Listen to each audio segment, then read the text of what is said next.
Good evening, Grandpa. Good evening, my child. Good evening, Grandpa. Good evening, my son. How are you both doing today? We are fine, thanks, Grandpa. Good to hear that. Grandpa, please tell us a story. Are you guys done with your school assignment?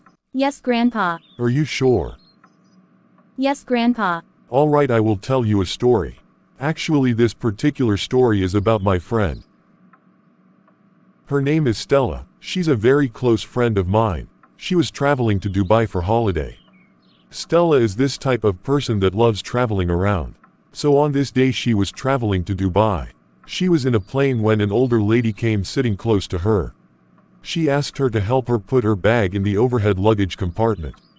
But a gentleman sitting across quickly came through. She's not very tall and the overhead luggage compartment is something she tried to avoid at all costs. Immediately that lady sat down. She strikes up a conversation. She was very pleasant and well-spoken. So they chatted all through the flight to Dubai. Suddenly, when the pilot announced that they are now proceeding to begin their descent into Dubai, her good friend developed stomachache.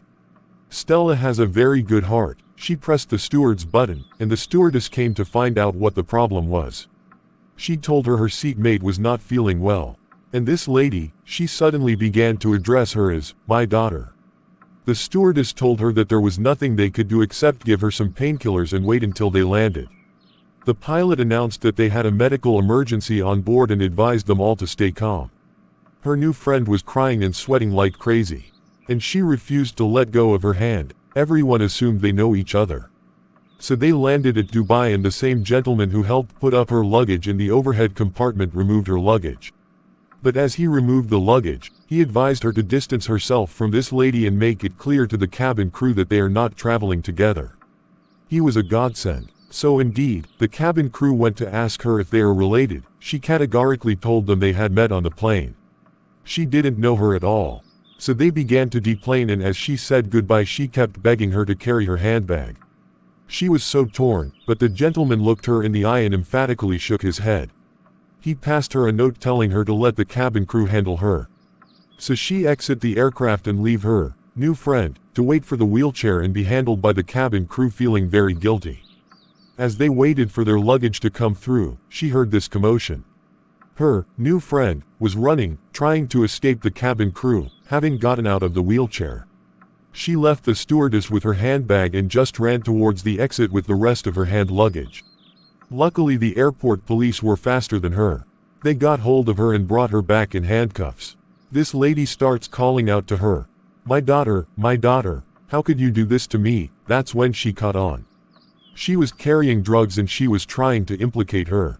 Luckily for her, the gentleman who had helped her with her luggage came forward and told the airport police that she and her had just met on the plane. The police took her passport and asked her to reveal her full names if it was true they were traveling together. By God's grace, she had not even told her first name. She was still asked to follow the police to a little room where she was questioned extensively. Where did you meet her? Where did you board? Where did she board? Etc. And her luggage was extensively searched and dusted for fingerprints. They dusted all her luggage and her fingerprints were not found anywhere on her luggage or on her handbag. She was let go with advice never ever to touch anyone's luggage either in flight or at the airport. That's how God saved my friend that very day. Wow, there's so much lessons to learn from this story. That gentleman is truly a godsend. Yes, my son. This life we need to be extra careful. Yes, true. Thanks, Grandpa. Okay, children, it's time for bed. All right, Grandpa. Good night.